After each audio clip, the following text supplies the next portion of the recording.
who stood out? Was there a candidate who stood out earlier? May exchange ba na nag-stand out, or parang hanggang ngayon, kumbaga living in your heads rent-free after the vice-presidential debates of CNN Philippines?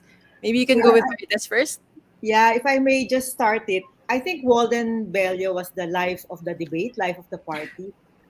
It was very clear from the start that he did not make this, he did not really intend to win. I mean, he doesn't intend to win the election. He just wanted to bring out the issues, make the issues sharper, and call out candidates who have been enablers, at least the person of Tito Soto, who he says was an enabler of the Duterte administration.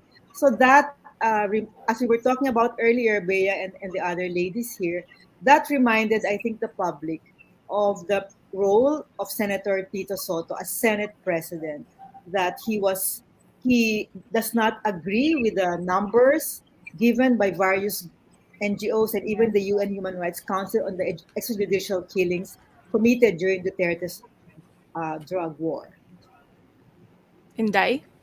Yeah, well, the powers of disruption that Walden showed tonight were pretty impressive, you know, and even the host had a little hard time trying to rein him in. But also, it's not just so much that they they're not out to win, because they've never said that actually. But I think for Walden and Leody, standard bearer, it's very, very important for them to bring their platform, the radical worldview out. And certainly Walden did tonight, even as he went to get some element of accountability from Tito Soto. Well, there's also Kiko Pangilinan, but it was mostly really Tito Soto that he was after with. Kumbaga minsan na may impression na damay na lang si Senator Pangilinan because he's also a senator. We'll talk about Walden Bello a little more later on. Pero Lian, as my uni-team partner, yung elephant in the room nga dito ay hindi na naman nagdalo yung isang uni-team member in a debate, Sara Duterte. Instead, nag-ikot siya sa Zamboanga Peninsula earlier. Like, is this... What do you make of this? Like, what do you make of this decision for Sara to skip the CNN Philippines debate? She also said pala, through her spokesperson the other day, that she also intends on skipping all of the COMELEC-sponsored debates. Wala pang date na binibigay, pero sure na sila na they won't be attending it. Lian? Alam mo, before she, through her spokesperson, Mayor Frasco, said that they will not likely attend all debates, I didn't expect Mayor Sara to be debate averse. I remember Mayor Sara as the sheriff punching mayor, yung walang inuurungan. And I remember her also from 2019 where kahit hindi siya yung nangangampanya, siya yung muka ng hugpong ng pagbabago. And would go the mile of justifying her quote na parang honesty should not be an election issue. Di ba? Parang yun yung, that was the web that she got herself in. Pero game na game siyang sumagot, mag-justify. So before this tenor of not attending debates, I did not expect Mayor Sara to be debate averse. And that says a lot about how the unit team is strategizing. So Bea, if I can toss it back to you. Tingin mo kung nandun si Mayor Sara, ano bang mangyayari? Alam mo yun kasi yung mahirap, I think, for the unity. Well, one of the few things na mahirap for them, no, considering na sobrang frontrunner sila sa surveys, they don't have the explicit endorsement of President Duterte, pero bit at hindi sila technically continuity candidates in the sense na may basbas ni Duterte, may basbas ng ruling party. PDP Laban still calls itself the ruling party even though wala silang standard bearers in 2022. Pero meron kang ganun, but at the same time, ayaw nilang ma-attach sa baggage of being the continuity candidate, being the admin candidate.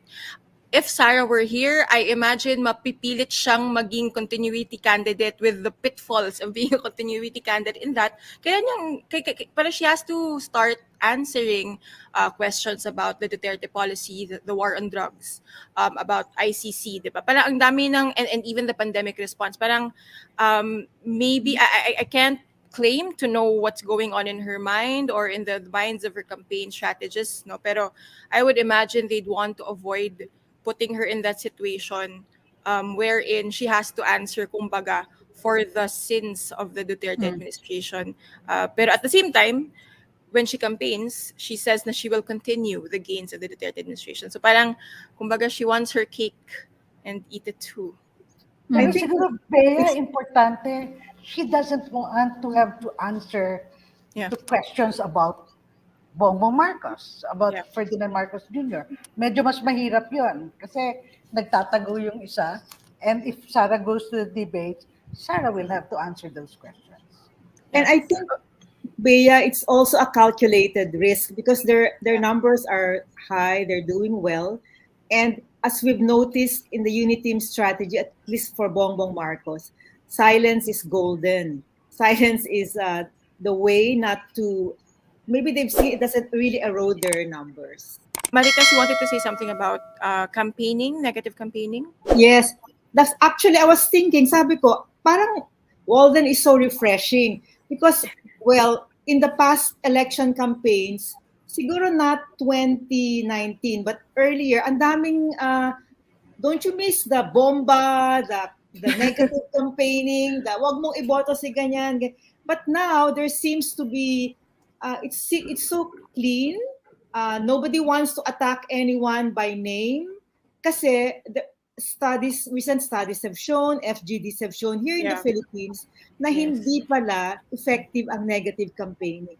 So that's why I found Walden, I think, different. Parang in the US kasi you can do negative campaigning. There's the Lincoln Project when Trump was running in 2019, I think, 2020. So yun lang, na may, hindi na natin naririnig yan sa major candidates. In fact, Bongbong Marcos said, I don't do negative campaigning. And then if you listen to VP Lenny, walang reference to any rival candidate. So maybe that's just why Walden hit it so well with some people. I would imagine a lot of campaign strategists, well-meaning as they might be, parang advising candidates nga na wag kang mag-negative kasi hindi yan bebenta sa mga voters. Lian, you had a question about yung good vibes only na nanaig sa kampanya. Oh, alam naman natin ang reyna at hari na at reyna ng good vibes only campaigning at yan ang Uniteam na talagang ginawa na talaga nilang tagline. Actually, first time to hear that meron ng studies that show that negative campaigning isn't effective. Siguro tanong ko lang sa inyong lahat to pick all of your brains. Pagkatapos nating dumaan sa pandemya, sa gutom, sa sorrow, sa despair, 'di ba naging malaking usapin sa ating lahat yung tigilan na natin yung toxic positivity. Kasi 'di ba yung pandemic, yun yung laging nabibira na parang stay positive, nagkaka-virus na tayong lahat, ganun. Wala ba yung traction? Hindi ba nun kayang basagin yung good vibes only campaigning illusion na gustong gawin ng ibang kampanya, particularly the Uniteam? Does anyone have may thoughts na ako na ganyan kasi pinoproblema ko rin yan at hindi ko pinoproblema, iniisip ko rin yan, bakit nga ba averse tayo sa my theory is you can challenge and engage in negative campaigning but the candidate shouldn't do it. Kailangan maghanap ka ng baka nga kahit hindi spokesperson kasi kung spokesperson parang extension yun ng kandidato, di ba? Pero maghanap ka ng isang tao na kumbaga attack dog mo yun. Kaya nga uso din yung attack dog sa Philippine politics, no? Pero parang hindi talaga. I think maybe it's also because Filipinos want a leader who inspires. Ayaw nila yung naninira ng kapwa, quote unquote, kasi that's how you can, oversimplify it rather, yung pag-challenge nga ng sa capabilities ng mga kalaban mo. But I don't know, maybe Marites or Inday have sharper insights than I do. I understand that, except there's one elephant in the room. How do we explain Duterte? Yeah. Oh, yeah. But okay, aside from the president, see, Bongbong doesn't do it because he's got all this, there's a great army of maybe a lot of artificial creatures doing the dirty job for him, attacking other candidates, including the supporters of other candidates.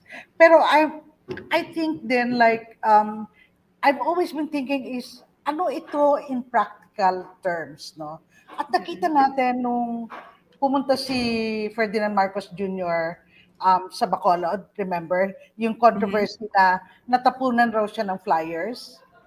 Ang gulat na gulat ako when I saw the campaign teams, local campaign teams of Vice President Robredo immediately apologized and called for a probe. Na parang sabi ko, teka muna, dahil sinigawan nila na magnanakaw si Ferdinand Marcos Jr. Parang, where do we draw the line? I mean, di ba, parang, pwede bang manalo na tweetams lang na tweetams?